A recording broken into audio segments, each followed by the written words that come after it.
If you like hearing really cringe and woke takes, stay tuned because I have a doozy for you.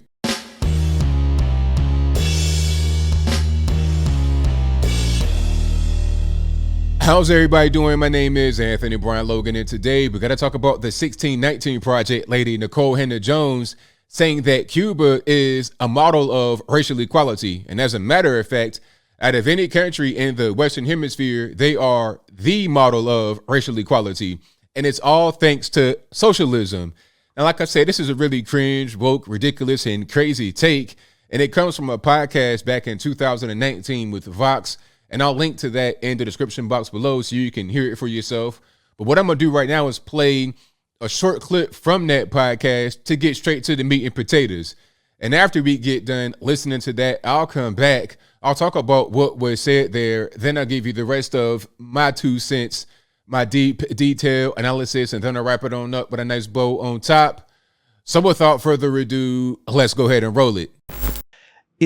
Are there candidates right now, or even just places that you think have a viable and sufficiently ambitious integration agenda? And if so, what is it? that laughs at a lot right there. Yeah. I mean, let me just, I'm definitely not an expert on race relations internationally. And it's also hard to look at countries that didn't have, large institutions of slavery and compare them to the United States. The answer is probably going to be surprising that I'm going to give, which is if you want to see the most equal multiracial, it's not a democracy, most equal multiracial country in our hemisphere, it would be Cuba.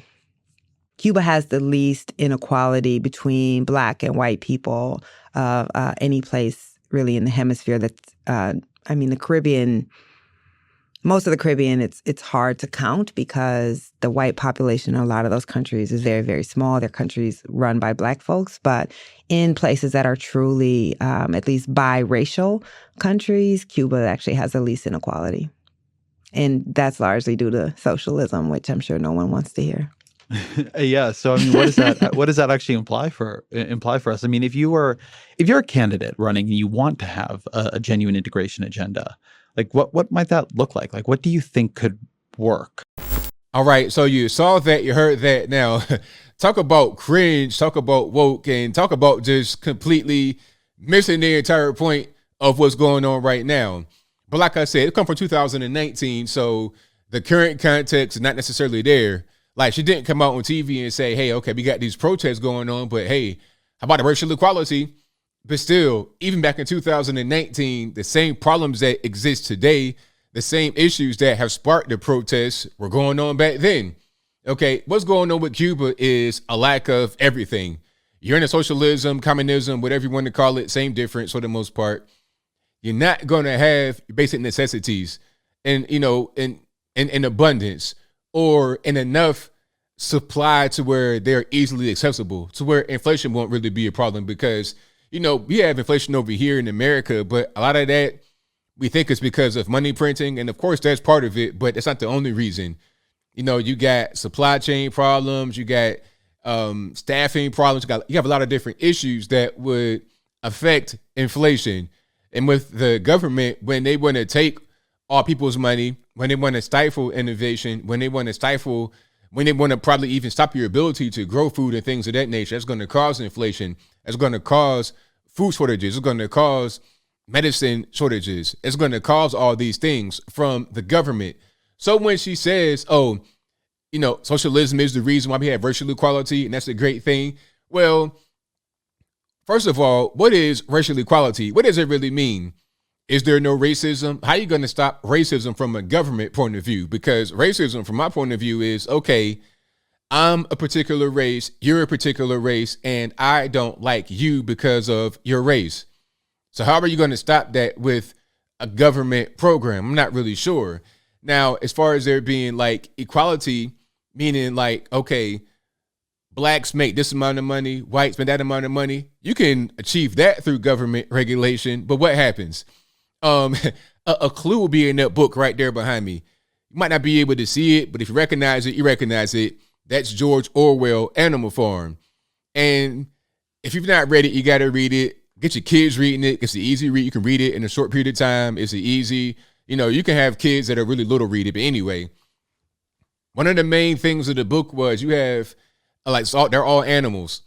And certain animals are more equal than others. The people that support socialism, support communism, they want everybody to be on the same level.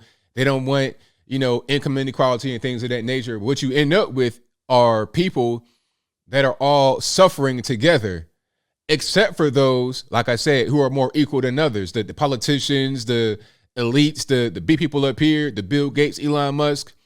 I'm not saying they don't like us as, like Elon Musk. I'm not saying they just hate us. Maybe Bill Gates does. But you're going to have the uber elites, meaning the politicians, and then the regular peons. I think even under a communist system, guys like Elon and Bill Gates would be the first ones to get, put in front of the squad, if you understand what I mean, without being too graphic. Because you can't have income inequality, can you? So we're going to loot from the rich, and we're going to give to ourselves first, and then we're going to give scraps to the poor. That's how it works. So yeah, you could say socialism is the reason why there's equality, but talk about what that equality actually means. That equality means everyone suffers equally. That equality means it doesn't matter what color you are. You could be white, black, or whatever, mixed. Everybody wants to get on a float of trash and float to Florida. That's what everybody wants to get on the flotilla. Everybody wants to do that. It doesn't matter what color you are. So don't try, Miss Hannah Nikole Jones. Don't try to paint Cuba as some kind of socialist utopia. It is not that. Okay, it's not that. You're not seeing a big influx of Americans wanting to go to Cuba and live there. They're not trying to say, oh, please let us immigrate there. We want to go to Havana and it's like Miami. No. People are trying to leave Cuba as soon as they can. Okay, Americans have to go to Cuba and give supplies because the government can't provide it. They want to try to blame the embargo from the U.S., but that's only from the U.S. It's not a blockade. Back during JFK's time, during the Cold War, during the missile crisis, it was only 1 year where there was a physical blockade, and it wasn't even the full year. This is back in like 1962. Very long time ago, 60 years ago. That time is long past us. There's no more blockade. There's a trade embargo that has certain exceptions. And what are these exceptions? Food and medicine. What are the two things that Cubans don't really have a lot of right now that they need? Food and medicine. So how are you going to blame the U.S. for that? Maybe blame the government, because if the government gets first dibs on whatever you bring into the country, meaning a lot of that trade money, a lot of the products, food, medicine, whatever, then they may or may not give it to the people. Same thing happening right now in North Korea. Same thing going on. The government has money. They sell drugs. They sell weapons. They got a lot of different things they have going on. But who's getting the money? I mean, Kim Jong-un's bought 500 pounds. He's not missed a meal. You understand what I'm saying? He's eating super well. I saw him in the picture. He was on a horse or something, and that horse was struggling. You understand? That horse was struggling to stay on all four legs. Meanwhile, the people in North Korea, they live in like third world Africans, eating mud pies, eating whatever kind of vermin they can find, scurrying around their houses. They're living like that. No lights. Oh, but they got lights in Kim Jong-un's house. They got lights right there. But if you're just a regular North Korean commoner, good luck finding lights. Good luck finding food. Okay, good luck eating to the point where you get full at any point in time. Good luck being able to eat enough to reach a normal height of a South Korean. You understand? I was listening to this interview of a person that came from North Korea, an escapee, because you got to escape just like Cuba. But anyway, and she was talking about how if you reach a certain height and weight, if you're able somehow, some way to reach a certain height and weight, they put you automatically in the military right away, automatically, because it's so uncommon for people to get to be a decent height and weight, to be physically healthy enough to be fighters, to be in combat. Okay, so that's what's going on with that. Communism does not work. It may work for a while, but and the question is, how well does it work? As I close, I want to say this: communism, it is seen as a utopia to a lot of these leftists, Nikole Hannah-Jones, AOC, etc. But what happens in practice? A lack of freedom in exchange for equality among people that may or may not have been poor at one point. People that were poor, they get a slight bump up, they feel great. People that were middle class that get bumped down to poor don't feel great. People that were upper class and get bumped down to poor or straight killed obviously don't feel great. And it's temporary. It doesn't even last that long. So the brief uplifting that poor people got on the backs of the middle class and the rich won't even last that long. And when it crumbles, which it always does crumble, when it crumbles, everyone will be suffering worse than they were before, including the very poor.